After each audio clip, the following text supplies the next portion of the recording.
Goedenavond, dames en heren. Namens iedereen hier bij Omroep Zeeland wil ik u allereerst een hele mooie kerst wensen. En we beginnen op deze eerste kerstdag met het nieuws.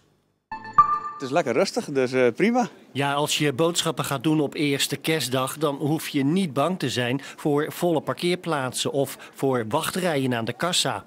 In Zeeland was van de 4 grootste supermarktketens 20% van de winkels vandaag open.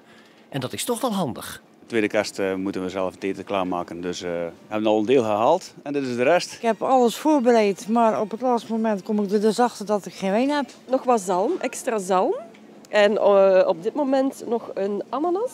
De grote boodschappen hebben we al gedaan. Het is echt toch vlug een paar vergeten extra's. Ja. Vakbond FNV waarschuwde vandaag nog bij de NOS dat niet iedereen zit te wachten op werken tijdens de kerst. Maar mocht je nu medelijden krijgen met die supermarktmedewerkers? Dat is eigenlijk totaal niet nodig, want tevoren geven we aan van of we willen werken of niet. Dus er zit geen dwang achter. Is het anders op eerste kerst? Nou, het is wel iets rustiger dan op een normale dag. En de mensen zijn ook heel relaxed eigenlijk. Dus het is leuk om te werken. Gelukkig maar, want anders als je iets vergeten bent... Ja, dan heb je een groot probleem.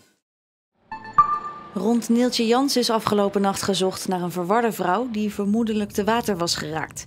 Een getuige meldde rond 11:30 dat er een persoon op de stormvloedkering tussen Vrouwenpolder en Neeltje Jans had gestaan en later verdwenen was. Er werd met 2 reddingsboten, een helikopter en een patrouillevaartuig naar de vrouw gezocht, maar ze werd niet gevonden. Na 2 uur is de zoekactie gestaakt. De politie en kustwacht zijn er niet zeker van dat er daadwerkelijk iemand te water is geraakt. Op verschillende begraafplaatsen in Zeeland, waaronder in Axel, Capelle en Vlissingen, werden gisteravond kaarsjes aangestoken op oorlogsgraven. Dit initiatief is 4 jaar geleden ontstaan in Friesland en inmiddels overgenomen door meer dan 140 plekken door heel Nederland. Omdat ik het belangrijk vind om te herinneren, te gedenken. Ik ben zelf militair, of tenminste reservist geweest en ken heel veel mensen militairen die dit van heel dichtbij voelen. Dit is typisch denk ik iets wat militairen kunnen zich inleven, hoe belangrijk het is om niet vergeten te worden. Ja, kerst is natuurlijk de avond dat iedereen eigenlijk thuis zou willen zijn, iedereen terugkomen. En dat is voor deze jonge mensen niet gebeurd. Die zijn hier gebleven, ze zijn voor altijd jong gebleven. Maar wel op een manier die voor ons uiteindelijk het gevolg heeft gehad dat wij hier nu kunnen staan. De lichtjesactie in Vlissingen, waar meer dan 200 graven werden verlicht, is een initiatief van Wings to Victory. En met 60 belangstellenden lag de opkomst daar 3 keer hoger dan vorig jaar. Kerstversiering, we pakken er vaak mee uit. Prachtig, maar pas op met uw huisdier. Dierenartsen krijgen elk jaar te maken met katten en honden die iets van de kerstversiering hebben opgegeten. Ik heb zelf ooit een kitten op de praktijk gehad die heel veel engelenhaar had opgegeten.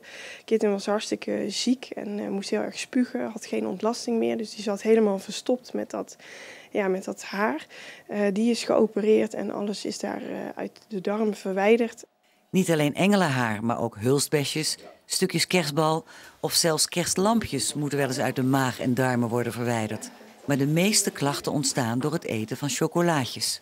Honden worden doodziek door het stofje theobromine in de chocola. De meeste dieren die worden onrustig, die gaan kwijlen, braken, gaan soms trillen of soms, als het echt heel erg is, raken ze zelfs in een soort coma. Melkchocolade, dat is minder giftig dan pure chocolade. En het hangt ook samen met de grootte van het dier. Dus als een chihuahua een reep pure chocolade opeet, is dat erger dan dat een Deense dog een beetje witte chocolade opeet. Als je er op tijd bij bent, is het goed te behandelen. Maar soms is chocola fataal. Dus huisdiereigenaren, opgelet. Als je weet van mijn hond die is helemaal fan van het opeten van gekke dingen, let dan heel erg op. En hang misschien alleen de versiering in de bovenste lagen. Als je een hele oude hond hebt die nergens meer naar kijkt of kraait, dan kun je misschien wel de hele boom vol hangen. Maar let zeker vooral op met koekjes en chocola.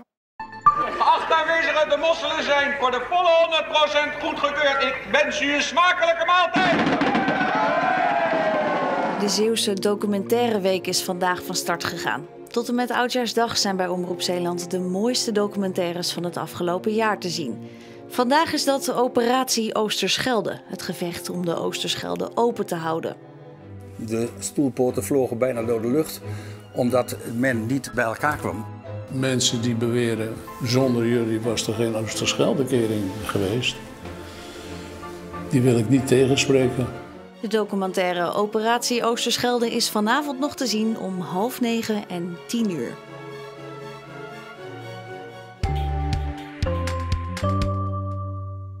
Er was vandaag nog redelijk veel bewolking, maar na een paar kleine buien in het binnenland bleef het droog en het werd ook vrij rustig weer met sterk afnemende wind.